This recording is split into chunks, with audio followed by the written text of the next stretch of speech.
Bienvenue. Prends un instant pour te représenter une rue de Cracovie.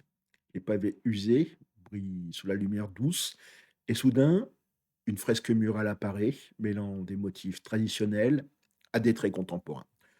Ou bien peut-être à Varsovie, une sculpture en bronze semble porter en elle une histoire ancienne, presque palpable. En Pologne, l'art, il est omniprésent, comme une respiration essentielle. Aujourd'hui, je vais t'inviter à explorer un événement particulier, la Journée mondiale de l'art, qui est célébrée chaque 15 avril. Pourquoi cette journée résonne-t-elle si profondément pour nous, Polonais? Que révèle-t-elle de notre manière de vivre, de résister, de construire? Ce podcast, il va te faire découvrir une Pologne vivante, loin des images ternes que l'on prête parfois. Ensemble, on va découvrir ce que l'art dit de notre identité. Si tu es prêt, alors accompagne-moi dans ce voyage. Je te promets une expérience qui éclaire notre culture sous un jour nouveau. Vitam, dans le double K, le podcast dédié à la découverte de l'identité polonaise.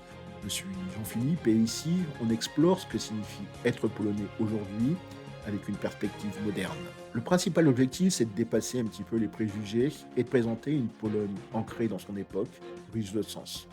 Dans cet épisode, on va parler d'art, de créativité et des racines qui nous définissent. Si ce que tu entends te plaît, je t'invite à mettre un j'aime et à t'abonner à la chaîne pour rejoindre notre communauté. Alors, on y va, ensemble.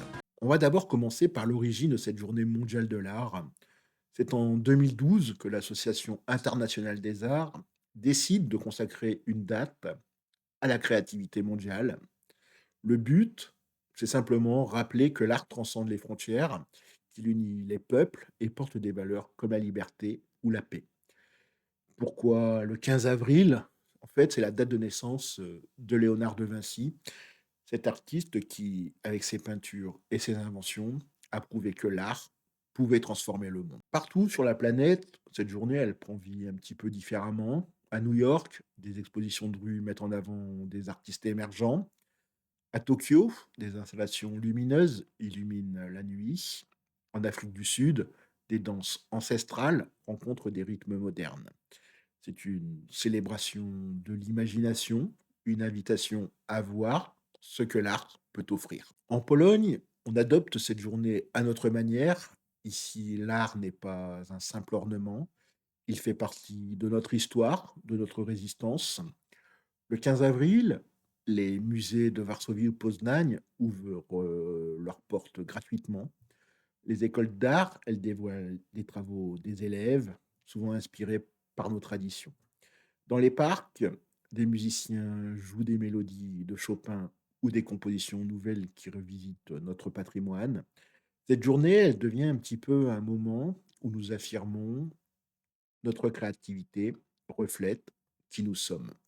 Cela nous mène directement à notre passé et je t'emmène y plonger dans un instant. Entrons maintenant dans l'histoire. La journée mondiale de l'art est assez récente, mais l'art en Pologne, il s'enracine dans des siècles de défis et de beauté. Pour illustrer cela, je veux te parler de Tamara de Lempicka, une figure qui incarne notre esprit. Née en 1898 à Varsovie, elle grandit dans une Pologne effacée des cartes, divisée entre les empires russes, prussiens et autrichiens. Malgré ce contexte, elle trouve dans l'art une voie pour s'exprimer. Quand la révolution russe éclate, elle fuit avec son mari vers Paris. Là, elle développe un style unique, l'art déco, des portraits aux lignes précises, des couleurs intenses, rouge profond, vert éclatant, qui célèbrent à la fois la force et la liberté. Plus tard, à Hollywood, elle peint pour les étoiles, mais garde une essence polonaise, une fierté indomptable.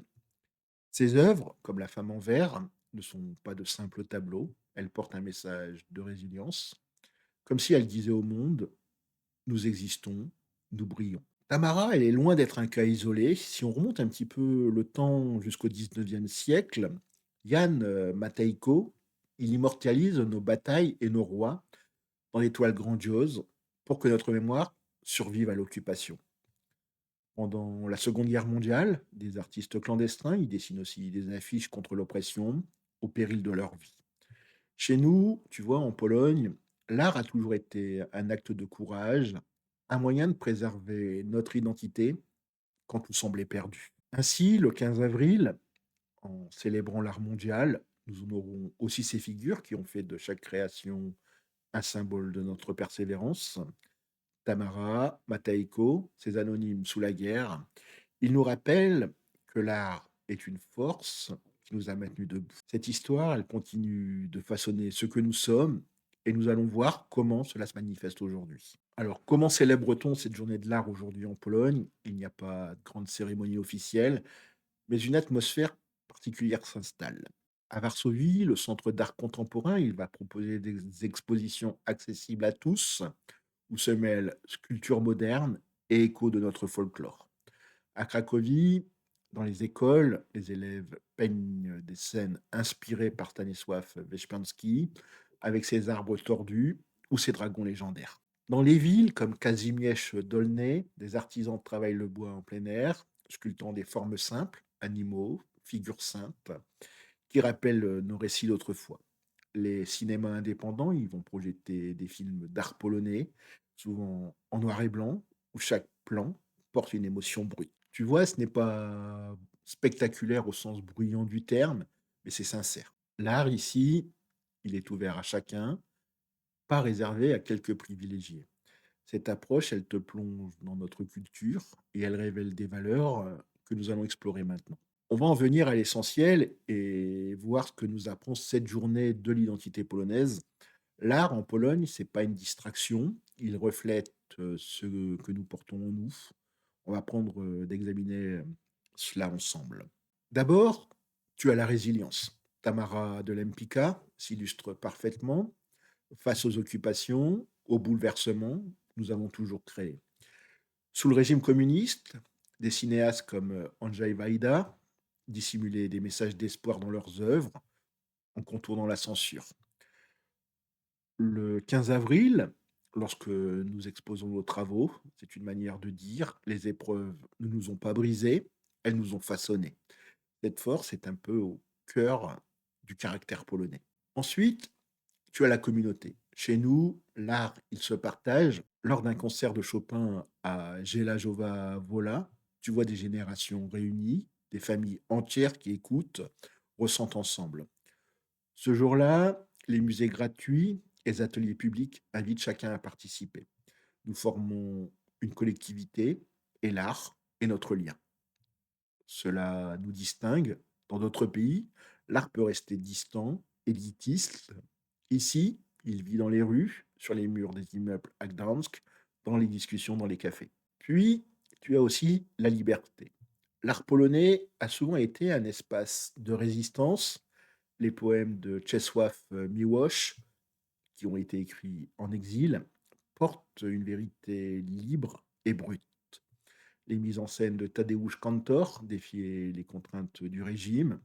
En célébrant l'art le 15 avril, nous réaffirmons ce besoin d'expression, conquis de haute lutte et précieux à nos yeux. Enfin, tu as la mémoire.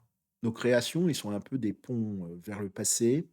Les œufs décorés de Pâques, les chansons folkloriques reprises dans les villages, les peintures qui évoquent nos luttes, tout cela maintient nos racines vivantes.